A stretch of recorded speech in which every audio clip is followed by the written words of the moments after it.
Yeah. I love my HBCU. And boy, I love it, love it. I love it, love it. I love my HBCU. And man, I hope my team they won one. Yeah. I hope my team they won one. Yeah. Man.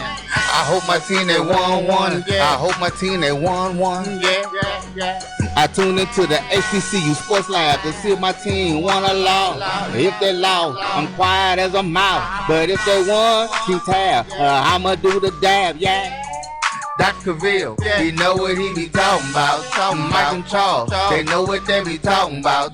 They compress the analytic data with your hip hop. If you know them like I know them, they gon' tell you if your team, if they won or lost, and who the ball. So listen to Professor, yes sir, yes. This is Dr. Cavil inside the HBCU Sports Lab with Mike Washington and Charles Bishop. Welcome to episode 192 of Inside the HBCU Sports Lab radio show and podcast. The show that's covering the sporting HBCU diaspora and all things HBCU sports institutions, large and small. From the NAIA to the NCAA, we share insights and information on the HBCU sports culture and HBCU athletic aesthetics to facilitate the story of HBCU athletic programs and the business of HBCU sports. I'm your host, Dr. Kenyatta Cavil, along with my co-hosts, Mike Washington and Charles Bishop.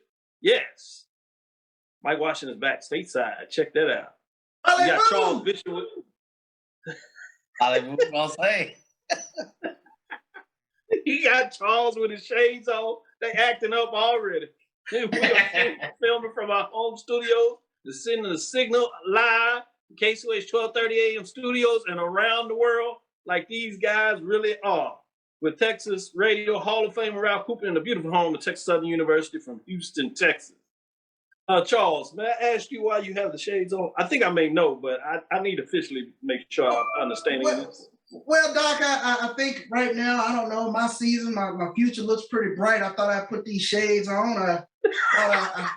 I still have some leftover dipping sauce for that 60-piece chicken. Yeah, you know. I'm enjoying this week. I got dipping sauce. I'm enjoying things. And well deserved. Sundays we did have a smoke for you too, so we want to let you know. Even though that wasn't a classic trophy, the fact that you put a 60-piece up, we thought it was worthy of a smoke. So shout out to. I'll take it. With that, Mike, what about yourself? Oh, I'm doing good. Au revoir. Merci beaucoup. Fresh off the French Riviera. Glad to be back. I saw some of the references that Mr. Charles was talking about with his Top Gun shades on. But you know, just remember, there's a new best in the West. You know, it is. They wear the jersey of Purdue A&M University. They coming on strong. I see two paths going, but I will have to eat crow a little bit on the Valley. Oh yeah. Yeah, we gonna ask you about that Valley. Yeah, we talked about that too on Sunday. So Valley, in a lot of ways, deserves a slow burn Waco.com cigar in terms of their trophy. That wasn't a trophy game, but they took away somebody's homecoming celebration along with Jackson State, which is just kind of epidemic at this point. It's interesting, but it's good to see you back, Mike. I see you learn some new French language as you're getting in there. Italian, and you just moving around. Yeah. Was it a good trip? Oh, absolutely great. I mean, it was work related. To have one day to kind of check out the sites. Man, beautiful city Paris is. Lots of diversity, lots of culture there. So man, it was beautiful. But the flight's coming back. I think I had a delay at every stop. I got and I'm still a little bit, jet lagged, but all is well. I'm ready to get back into the saddle here. So I'm ready to talk some football because this is getting strong. This is what we talked about. Yeah. Yeah, this is what we wait. We starting to see the contenders and separate them from the pretenders. Yeah. You're absolutely right. We're separating jump in here some of your news of the day. Oh yeah, we're gonna separate it. First take. back to FAMU. 2 years almost since they've been there, and they're coming back to FAMU. We'll have Will Packer. You know, he's a frat brother, Alpha Phi Alpha Fraternity Incorporated. Will be there as they dedicate an amphitheater that he helped with his donations. Big time. It's a lot going on. But let me go to you, Charles. What type of news do you have on the docket today in the HBCU world? Yeah, as always, let's start off with our SWAC weekly honors. The SWAC named Texas Southern's Andrew Body, Florida A&M's Isaiah Land, and Jose Romo Martinez, along with Jackson State Shador Sanders, as his SWAC football players of the week for their outstanding performances. Let's take a look at Andrew Body. He goes 28 of 35, 338 yards, and also rushed for 85 yards as he set up the game-winning touchdown as on Texas Southern's final drive as they beat Southern 35-31 for the first time since 2010 and only the second time since 1996. Shout out to Andrew Body. Isaiah Land, he made Rattler history in a dominating performance in which he recorded 5 sacks. That is second most in a single game in the FCS this season. His 5 sacks in the contest makes him currently ranked as the nation's leader in sacks with 2 sacks per game. Romo Martinez, he goes 3 or 4 today, including a big 51-yard for Florida A&M in their 30-7 win over South Carolina State. And the newcomer of the week is Shador Sanders. He's propelled Jackson State to a 61-15 win over Alabama A&M. The freshman passed for 249 yards and 4 touchdowns, and also added a little ta-ta-ta in the end zone with his nice 29-yard run. So big game for Shador Sanders. No doubt about it. I like that little dance. I must say I enjoyed it. He showed up. That sound looks like you enjoyed it too, Charles. Little two-step action. Gotta love it. Mike, did you see any of the replays of the A&M Jackson State? Yeah, I saw it a day late. I don't know what you want to call it. I was like, he deserved to do that, but man, I was just I was just so in awe at that that margin of victory. It was crazy. That back in the day, we used to have this term when we were pledging. Not that Alpha Phi Alpha, let me reiterate, Alpha Phi Alpha is a non-hazing organization, professional organization dedicated to service. But we used to have this term called AWFOC. And that's what I saw. There was a swooping free on behalf of Jackson State. It was free of charge. Oh, man, free of charge, and you can throw in all the expletives you want. That was just crazy. So I caught everything after the fact, but I did see the dance, and yeah, he kind of took after the old man there a little bit. So little tootsie toot whatever. So it was their moment. Shame on the Alabama A&M for planning them for that. Was that the Bulldogs' homecoming? I heard it was, but it kind of turned into a homegoing processional real fast. So that was like a homegoing ceremony. Yeah, that's true. That is true. But I think with this new SWAC, we're going to have to get out of that mindset that you're just going to be able to pick who you want for your homecoming. It was either that or you're talking about FAMU, and you're talking about arguably the 2 best defenses in the conference. So I'm not sure it's going to get much better this weekend. And if that's the case, it wouldn't have mattered where you put the homecoming. You had the same thing with Alcorn Grambling. It gets to the point you just can't be that selective in homecoming. You just need to be prepared to strap it up and play some good football. With that being said, Mike, you got some MEAC players of the week? Absolutely. MEAC football honors. Howard University quarterback Quentin Williams was named the MEAC football offensive player of the week, presented by Coca-Cola, of course. Delaware State defensive back Juwan Granger was named defensive player of the week, while Delaware State running back Sivion Wilkerson was named rookie of the week. Picking up the specialist of the week honors was Howard's Faraji Woodson.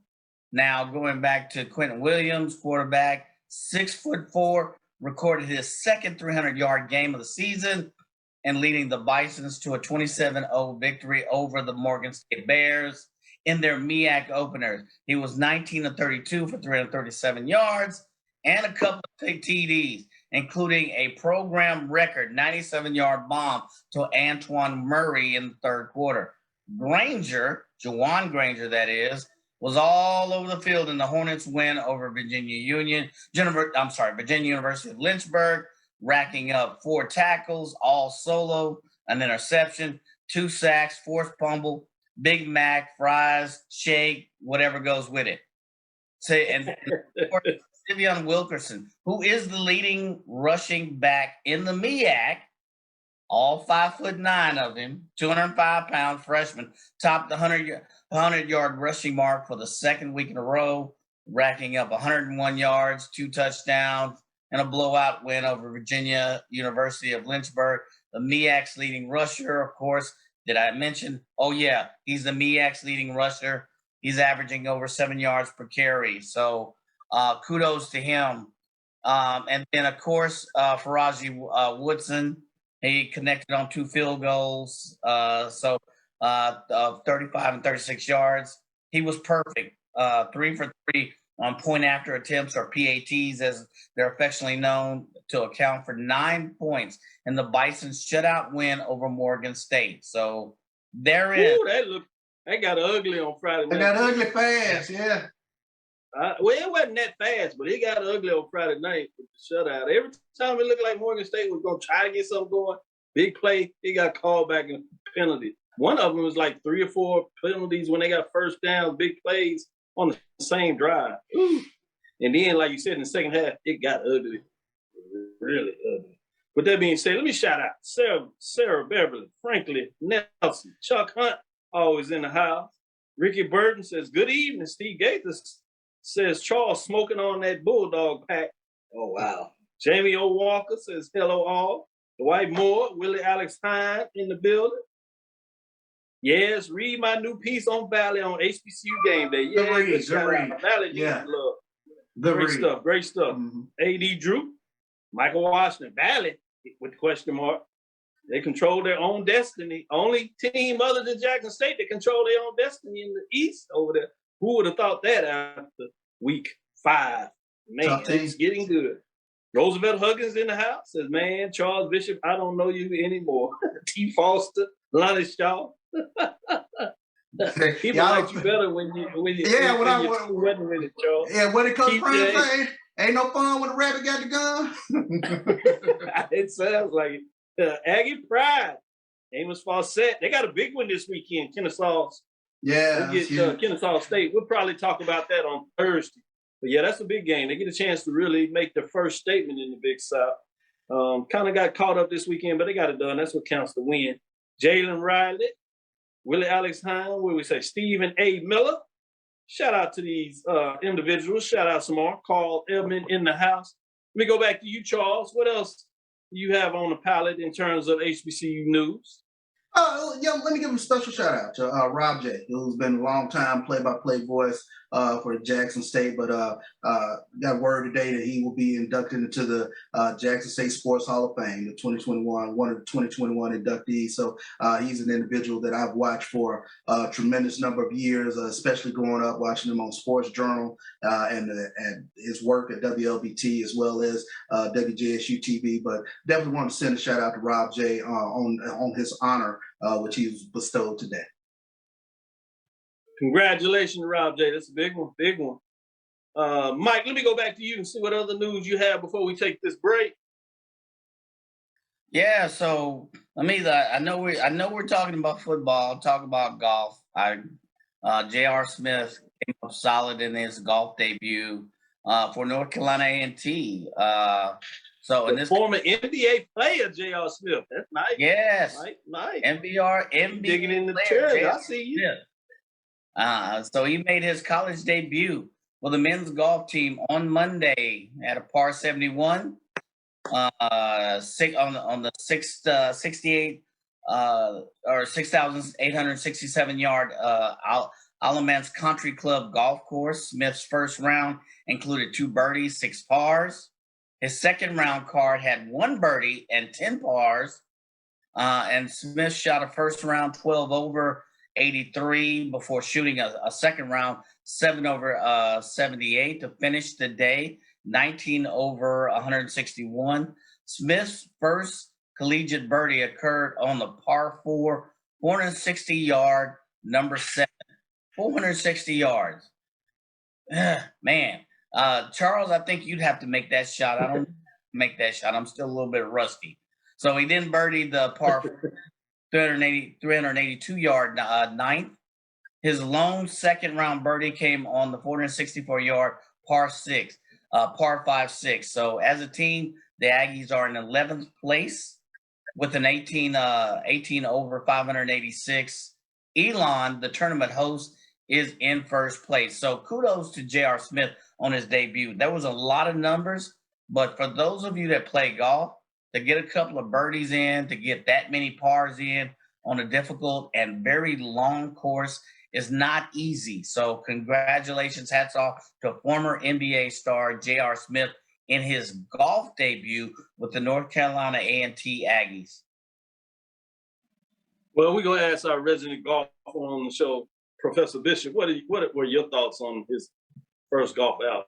Yeah, I mean, first golf outing. I mean, it was what a freshman does on their first golf outing. You know, they try to mix in some pars. Normally, you kind of see it's tough to get those birdies falling and whatnot. But as they get more and more comfortable playing that competition golf on the college level, you start to see them kind of settle down and start putting more balls on the fairway. So I think between the 2 days, I think he found himself off the fairway a little bit. In fact, I think it was the second day. He got stung by some hornets as he was off the fairway a little bit. So, but it happens. He played like a freshman golfer, but it's going to get better. It's going to get better. I mean, the big thing is he's bringing notoriety to the game, and it's a African American bringing notoriety to golf. So I think that's just huge. J.R. Smith picking up the game, especially at this age after having a professional career and going out there and playing for an HBCU. That's huge. Absolutely. Great points made there. You talking about he got stung traveling off the course a little bit. I wonder if that was one of those Delaware State Hornets or Alabama I know, State right? Hornets. Speaking of the Hornets, they have a big game. They have a big game this week in Jackson State. Will they be able to bring the sting or will they get stung? Okay, let's go to this break. Dr. Cavil's inside the HBCU Sports Lab with Mike Washington, Charles Bishop back in the building. We come back with the poll rankings, week 6. Stick with us. We'll be right back. This is Ryan Fulford. AD Drew and I are co-hosts of the BCSN Sports Lab. We talk about all things related to HBCU athletics. From the games, teams, coaches, and fan interest stories, we cover it all. You can find our shows on Facebook at BCSN Sports Lab, YouTube at MyJBN Online, and everywhere you listen to podcasts like Anchor, Spotify, Google, and Apple Podcasts. You can also find the show on the Jericho Broadcast Network's app. Make sure to download. We look forward to you joining the conversation and being a part of the show. Since 2002, Empowerment Resources, Inc., a nonprofit organization, has empowered more than 1,500 youth and adults in Duval and surrounding counties. Through its programs, Journey into Womanhood, Girls Mentoring, Life Skills for Teens, and Parenting Education Coaching. To get involved with programs, volunteer, or donate, visit www.empowermentresourcesinc.org. Follow us on social media, facebook.com/empowerment.resources and instagram.com/empowermentJAX. Shop Velvet Online Women's Boutique to spice up your closet with trendy, unique looks. We have fashionable and chic looks at very affordable prices. Velvet Boutique offers free shipping all year long on all orders. Shop online at www.melvetboutique.com. That's www.melvetboutique.com. Like us on Facebook and follow us on Instagram. Shop Velvet Online Women's Boutique. Press the analytic data with your hip hop. If you know them like I know them, they gon' tell you if your team, if they wanna loud and who the ball. So listen to Professor, yes sir, and pay attention, cause he gon' teach a lesson. This is Dr. Cavil with Inside the HBCU Sports Lab with Mike Washington, Charles Bishop, the professors back in the building. It was midterms last week, Charles, and so on Sunday we gave up some midterm grades. So we're gonna see what the poll ranking does to some of these midterm grades. And when we break down the games in the last segment, I'll ask you all to maybe do some of your own midterm grades as you professors your doors, like I did in terms of the dean's door. Sunday, they were able to go get all those grades. Some people need to make sure they put in some study time. It wasn't looking too good for some. Other folks, man, they leading with the curve. So it's not all negative, some positive there. With that being said, let's get into these poll rankings, week number 6. In the mid-major poll, if you would, let's start the level set. Those teams at the top are right there at the top. All we're going to see essentially at the end of the year, we'll see who finds a way to crown themselves at the top. But we pretty much know what's going on. There's maybe a little question about SIAC, but it looks like everything is done in the northern division of the CIAA and the southern division of the CIAA. But let's get into the top 10. As we get into the top 10, let's start dropping out this week was Allen Yellow Jackets, 3-3 on the season. A couple of teams receiving votes, including the Allen Yellow Jackets, along with Kentucky State Thoroughbreds, got a big win this week. Virginia Union Panthers also won, put themselves in shouting distance of the top 10, which means at number 10, you have Bluefield State. Big Blue continue to win. Just surprising first season out. Amazing start, 3-1, 15 points. Staying at 10, though. At number 9, jumping into the poll this week, as Allen dropped out, Benedict Tigers jump in 3-3, 0-2. Big upset win for them as they continue to get it done. Surprising some teams. Big win over Miles. Golden Bears really shocked a lot of folks. That east of the SIAC, my goodness. At number 8, Shaw's Bears are 3-3, 2-1, 20 points. Remain at number 8, bringing us to number 7. Lane Dragons, they fall 2 spots after a tough loss this week, 4-2, 1-1. They went over and visited the East, and you know what they do in the East. It seems like they just win right now. At number 6, Fort Valley State Wildcats. They move up a spot, talking about what's going on in the Eastern Division at SIC. They're 4-2, 2-0 on the season, 51 points. So that does it for the bottom 6. Let's get into the top 5. In terms of the top 5, you have Fayetteville State Broncos, 4-1, 3-0. They jump into the top 5 and moving up 1 spot. The rest of the teams are the same. So we have number 4, Albany State Golden Rams, 5-1, 2-0, 76 points. Itching a little closer, Savannah State got back to winning at 5-1, 3-0, 78 points, setting up, which will be an interesting one in a couple of weeks, Savannah State and Albany State. But at number 2, Bowie State Bulldogs with the big win, shutting up everybody that thought Shawan was going to get it done. They made sure that they knew they weren't quite ready to give up the top of the hill as they pushed Shawan back down that hill, if you would, a little bit, for a little while at least. 5-1, 3-0, 4 first place votes, still just outside of the top team, which is Langston Lions. 5-0, 4-0 in terms of season, 6 first place votes, 93 points, giving us the top 5. Let me go to you first, Charles Bishop. What do you think of the mid-major top 10 poll rankings in week number 6?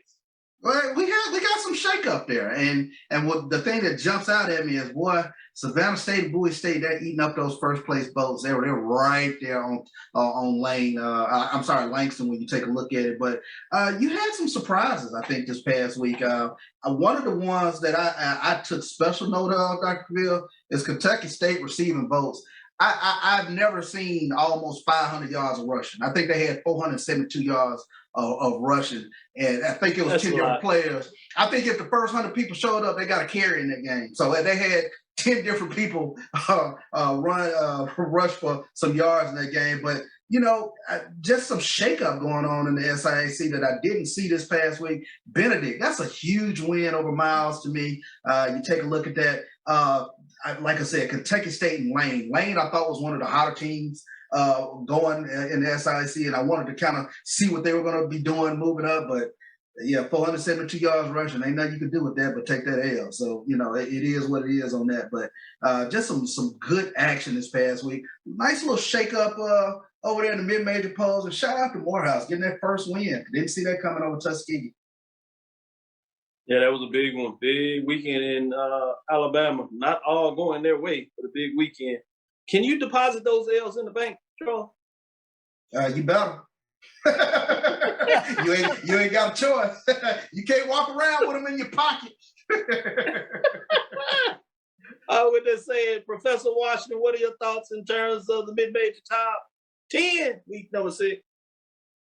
No, I got to say that SIAC East, man, those 4 teams, man, woo.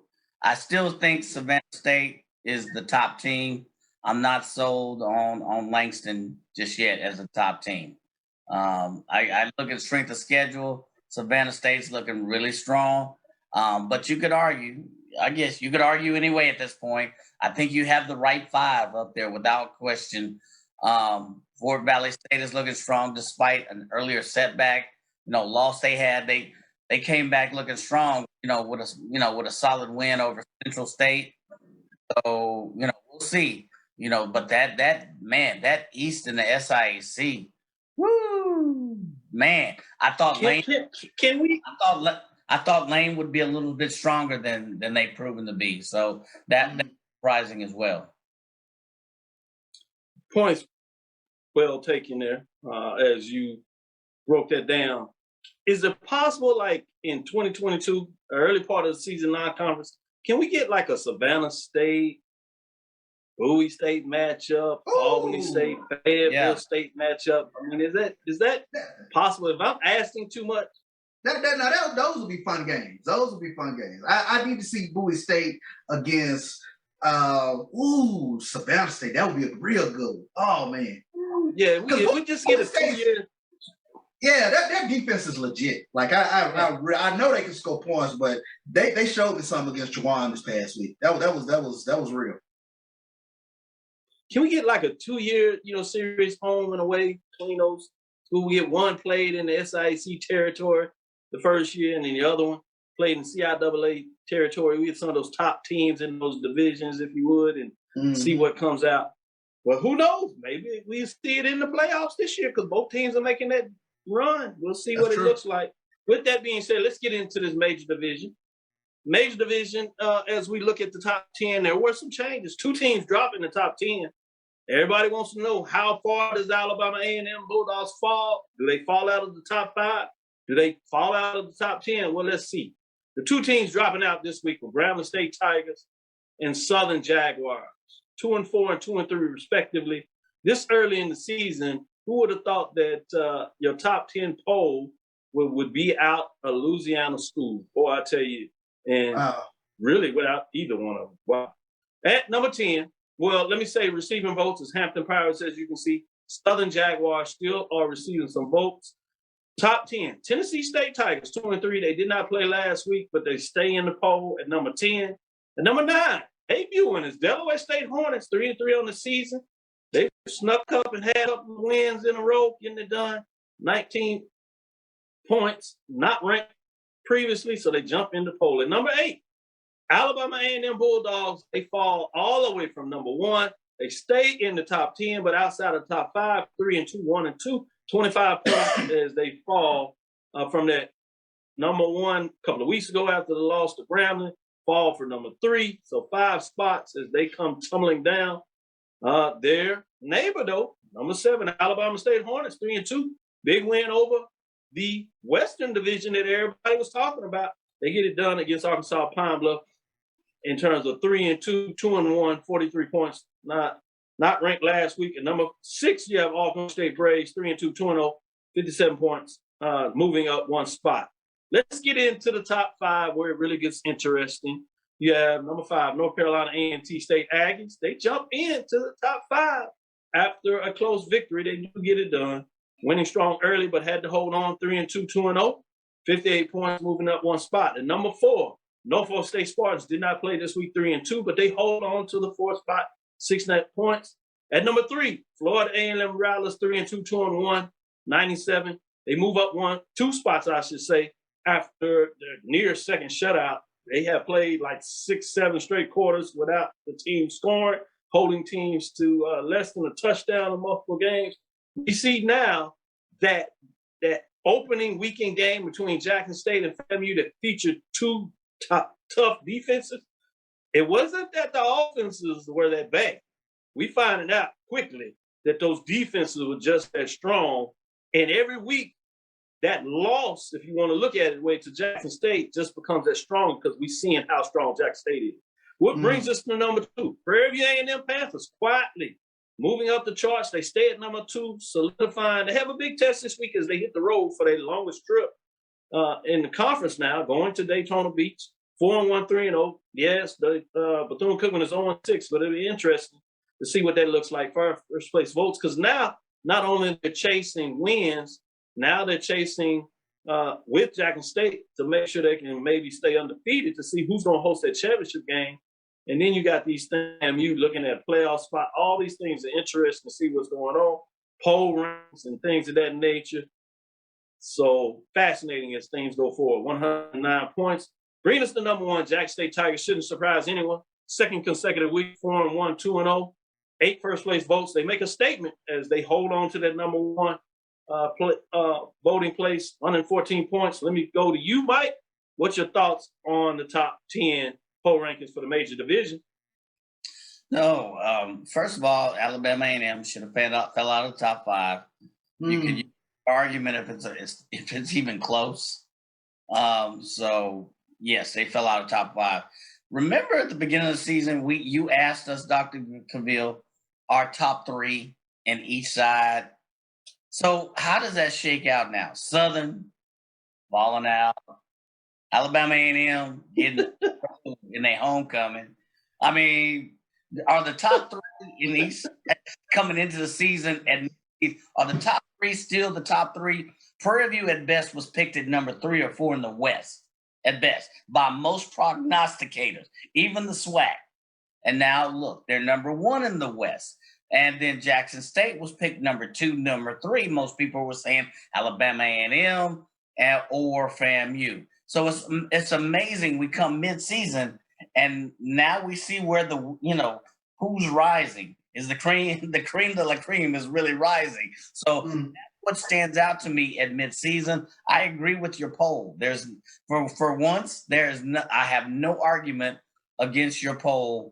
Here at least in the year our Lord, middle of the season. Thank you. Midterm grades, you checked out right, man. You audited the class very well. I will say this, there was one guy, Professor Bishop, that told everybody he's seen something. He's been around practice. He tried to tell everybody. We like, nah, you just a fan. He said, well, hold up, I can analyze this stuff too.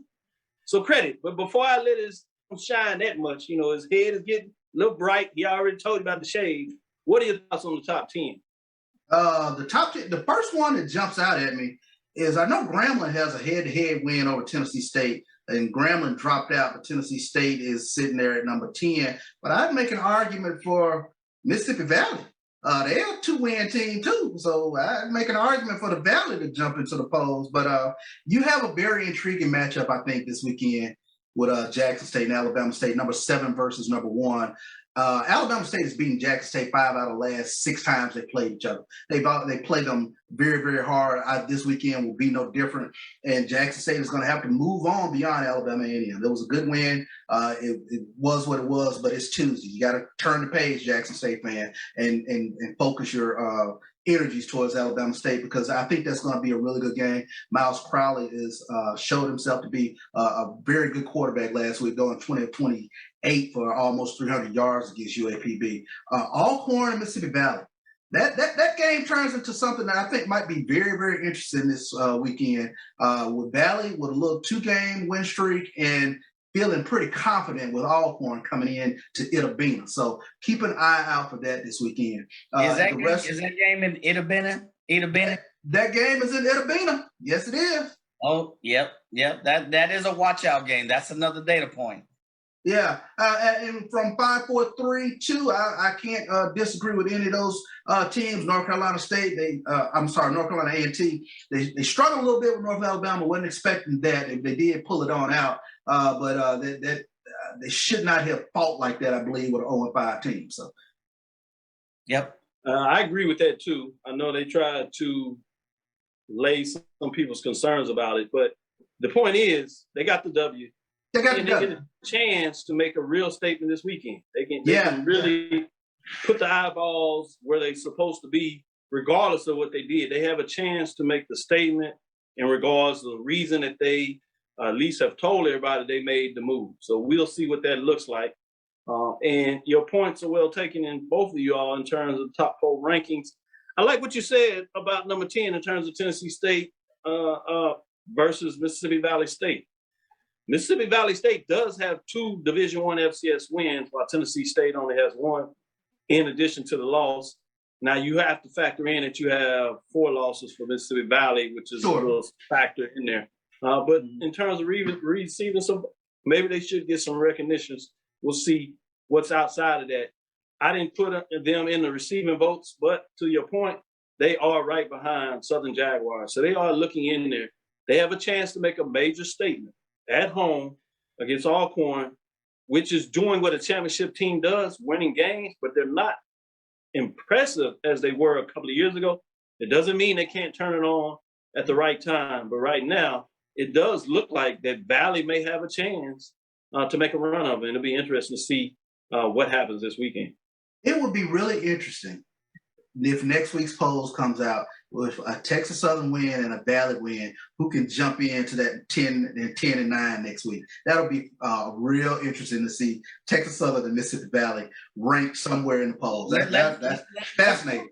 Is Charles showing his Valley? Let's pump the brakes. Is Charles showing his hands in terms of his kick? I know, right?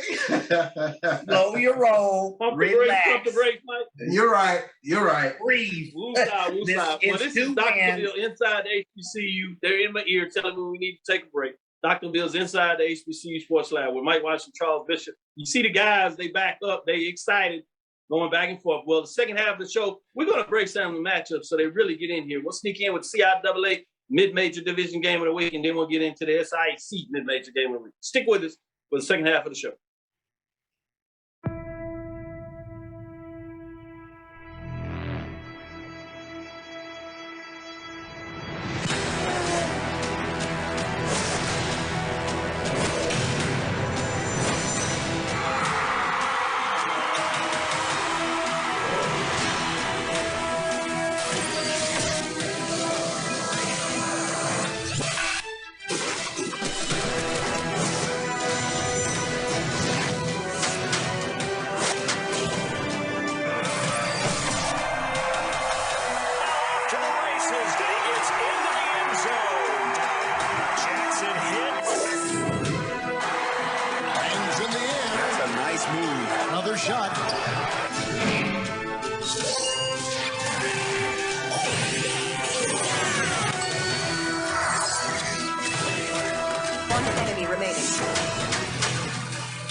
From novice to aficionado, find yourself here.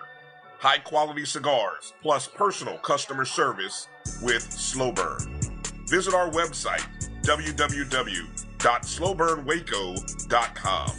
Slow Burn is Waco's only mobile cigar lounge featuring a meticulous, curated collection of premium cigars. It's more than a mobile lounge. It's an environment and an experience rich in history, luxury, and personality. An elegant extension of any celebration occasion. It's the perfect escape and meeting place, a space where you can relax or enjoy a shared passion. Have Slow Burn plan your next big event, or before you are planning to celebrate your win over your athletic rival, you can shop our collections at www.slowburnwaco.com. But if they won, keep tab. I'ma do the dab, yeah. It's never too early to plant the seed, to share the tradition, and instill a sense of pride in your HBCU with your little ones. HBCU Pride and Joy Children's Boutique helps you share your school spirit with a wide selection of adorable kids' apparel and accessories officially licensed from your favorite HBCU. Visit hbcupridejoy.com and follow us on all social media at HBCU Pride Joy on Facebook and Twitter. Compress the analytic data with your hip-hop. If you know them like I know them, they gon' tell you if your team, if they wanna lose, yeah, and who the ball. So listen to Professor, yes sir, yes, and pay attention, cause he gonna teach a lesson. This is Dr. Cavil with Inside the HBCU Sports Lab. I see the comments out there. Now, I like the comments. But let me get on with some of these Aggie folks out here. Now, I know y'all got these Aggie glasses on here and y'all pride and y'all think y'all did something because y'all done moved to that star-ass Big South. Yeah, I said it. Let's not get all excited and get twisted. Now, you have a statement you want to make. You have a chance to make a statement this weekend, and I want you to open your mouth if you don't get it done and don't run and tuck your tie. Now, y'all talking about Prairie View and they lost to the Catholic school. Yeah, you lost to a non-Catholic school, Furman. I don't see them in the top 25 with all that noise you're talking out there, top 15. So make sure you do your homework, because one thing about the team, I'm going to be straight on the number. I can make an argument for all of the stuff. So y'all need to get it straight in terms of what y'all talking about, because some of y'all faking the funk out there and feeling a little bit head about yourself, especially out these losses. Y'all need to stack your chips and get it won. Ain't nobody worried about the Duke. You ain't the only team out there playing the FBS program, and don't nobody care about no Duke. Duke is sorry as hell. I don't care if they're Power 5 or nothing. You act like you did something because you played a half with Duke. Sorry ass team. Now let's get it straight. Let's get in here talking about what's going on. That's enough of that. Let's get back into it. CIAA mid-major division game of the week. Yeah, I said that. Raleigh, North Carolina, George Williams Athletic Complex, CIAA, Saturday, October 9th, 12 p.m. High noon, they get it done. Johnson C. Smith Golden Bulls, 0-5, 0-3. At number 5, Fayetteville State Broncos, 4-1, 3-0. Johnson C. Smith, the Golden Bulls. Let me go to you, Charles. What are your thoughts on that? Yeah, going to be too much Kyrie Lane in this one. I think that'll be one that it's just going to be too difficult to stop that attack, if you will. You got Darnell Walker, Donshell Jetton. They ran for 184 yards this past weekend, so I don't see any change. I don't see Johnson C. Smith being able to stop this offensive attack. It should be a very good win for Fayetteville. Let me shift to you, Mike. And what's your thoughts on this top 5 Fayetteville State taking on a winless Johnson C. Smith? I mean, will Johnson C. Smith even score in this matchup?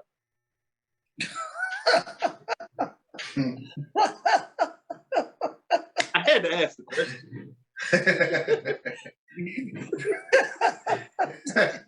question. So we're talking about Fayetteville State, who's on that part of the division for the last 3 or 4 years against Johnson C. Smith, who's 0-5 and 0-3 and 0-1,000,000. I'm gonna pick Fayetteville State on that one. Maybe State pulls in the second, third string. You know, maybe Johnson C. Smith gets a field goal. But other than that, this is pretty much a straightforward win for Fayetteville State. They'll continue to own that side of the CIAA. So we'll see. This is the big matchup. I'm here. You know. Well, let's get into the real good matchup. We got a top 10 matchup that's really going to be interesting to me. It's number 3 Albany State Golden Rams, 5-1, 2-0 in the conference play. At number 9 Benedict Tigers, 3-3, 0-2, coming off the big matchup against Miles Golden Bears. It is in Columbia, South Carolina, Charlie W. Johnson Stadium, SIAC, Saturday, October 16th, 1 o'clock. I'm intrigued about this matchup. I'm going to stay with you, Mike. What are your thoughts on this one? Now this is the one that has me intrigued. So if you look at it, and then if you look at it, where does Albany State? I keep want to say that just right. Where do they sit?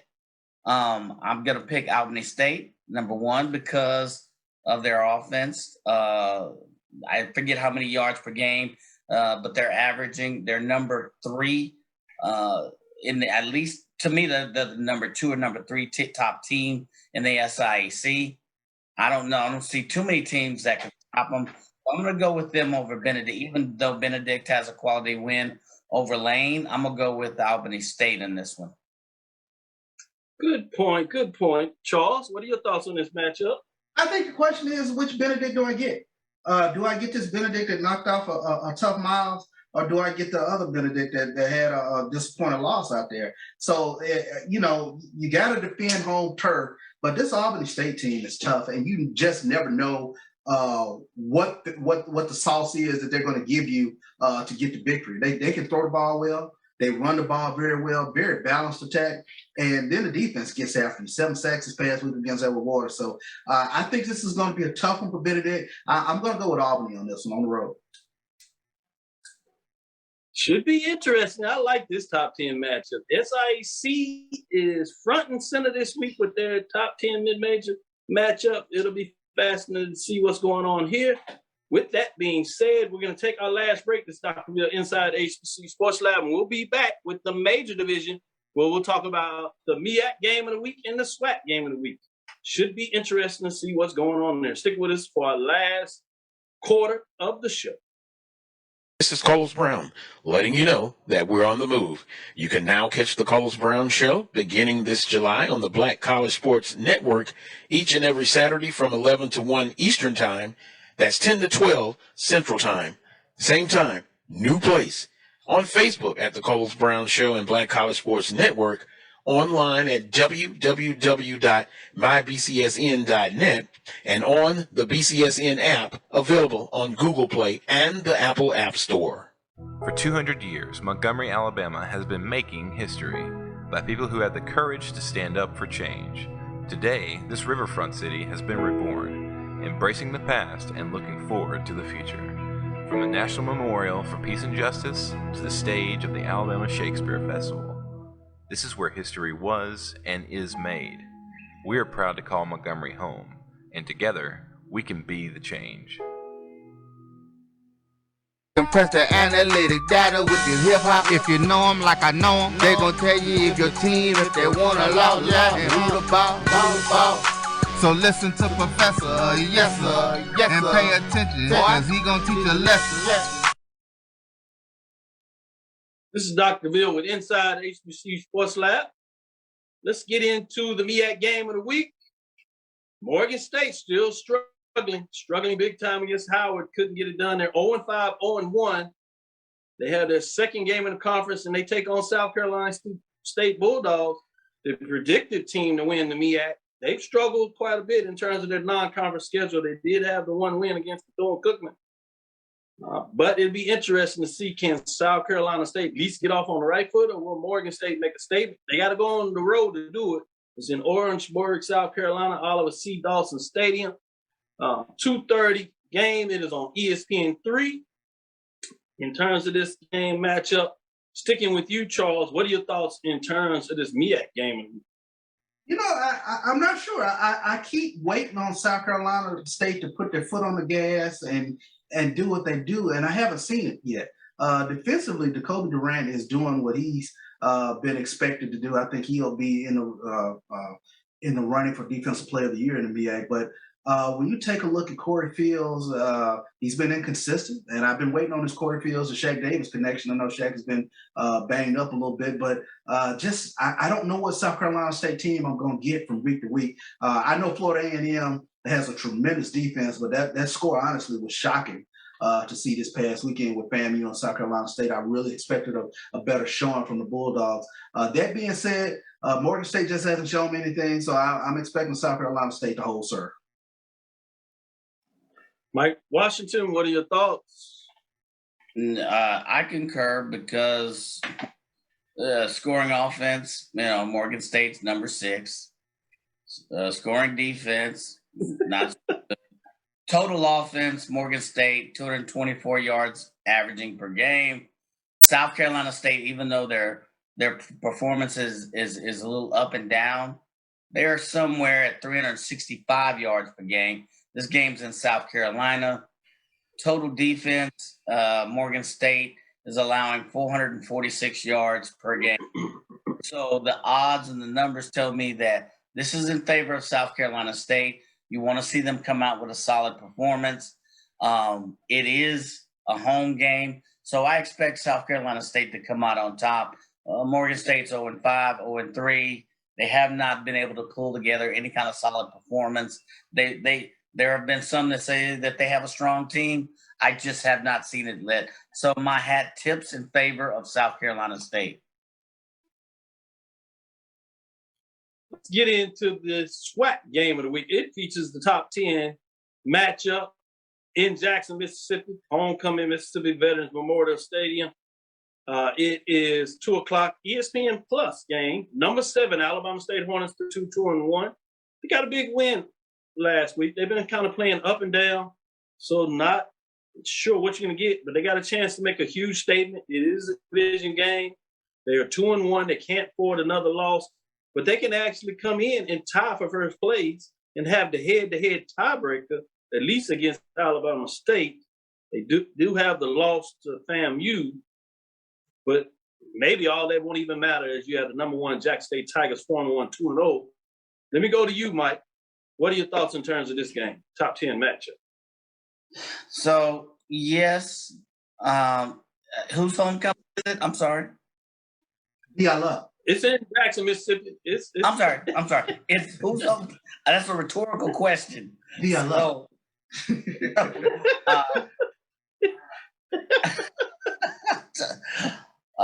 Alabama State, they're averaging 17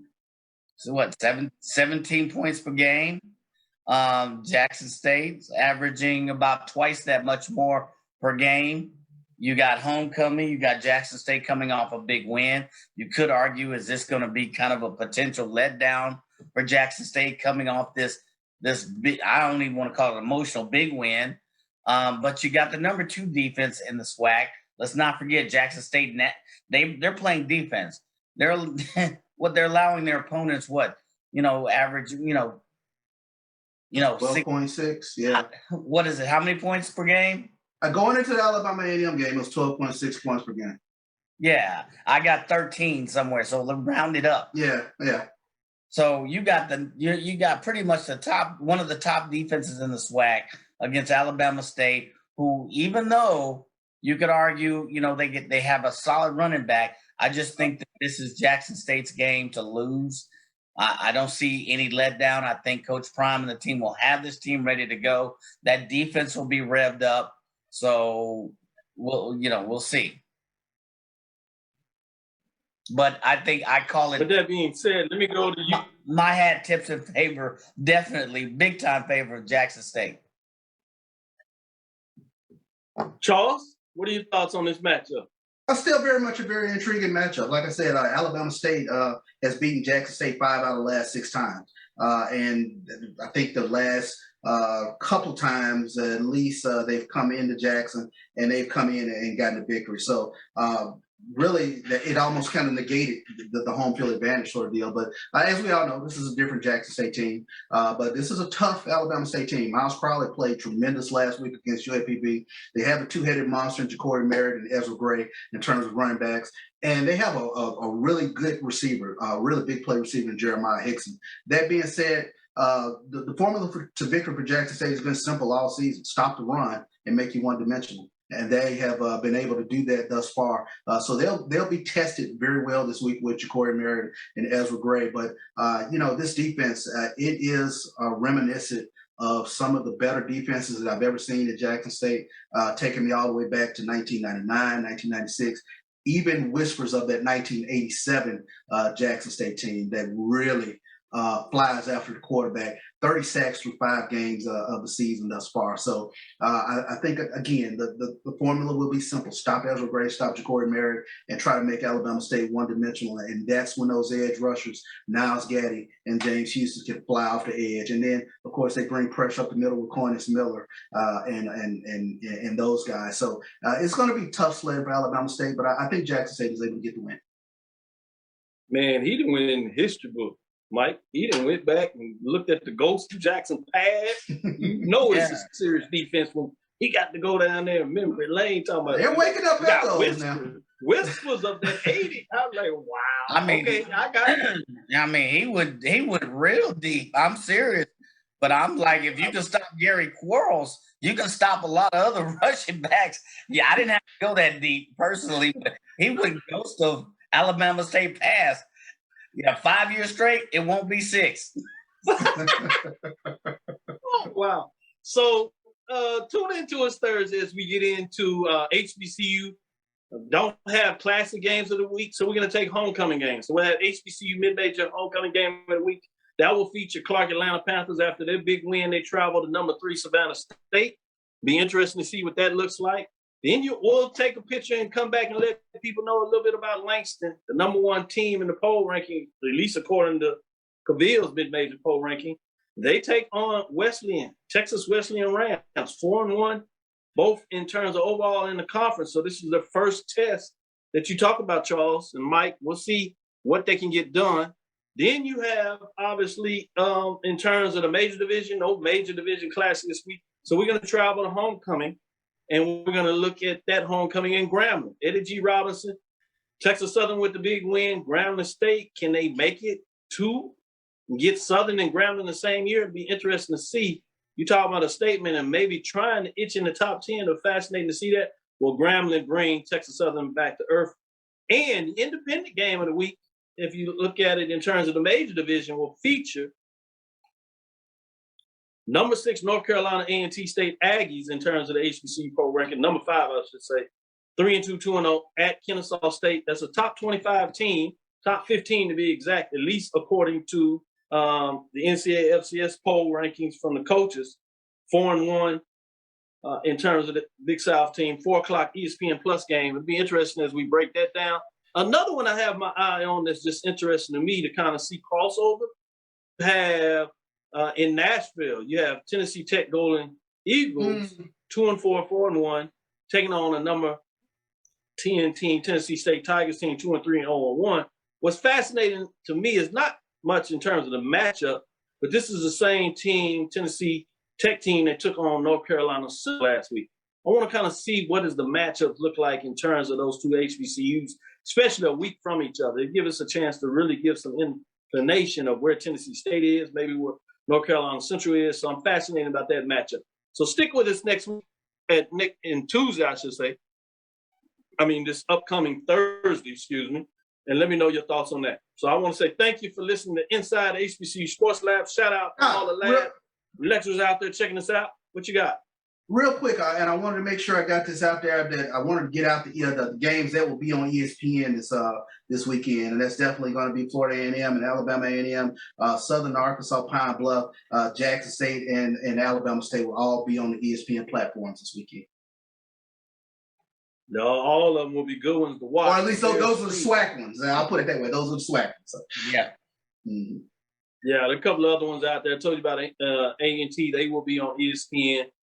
We have a couple other ones in the terms of the MEAC, a couple of games, including that South Carolina State game against Morgan to be on ESPN. So plenty of HBCU games to watch so you can really see games and get a chance to see what teams are doing in their matchup as you go and check out your team. Make sure you're masking up. We'll have our selection this week as well. We'll get back to that this week. Thank you for listening to Inside HBCU Sports Lab. Make sure you share our podcast with your friends and colleagues. I am Dr. Kenyatta Cavil, the Dean of HBCU Sports, coming from inside the lab in the College of HBCU Sports with Mike Washington and Charles Bishop. Shout out to all those followers out there, including our Aggies. Come on back. I hope I didn't hurt your feelings. Some of y'all seem like y'all crying out there. You know we love you. Just telling you like it is. This is Inside the HBCU Sports Lab.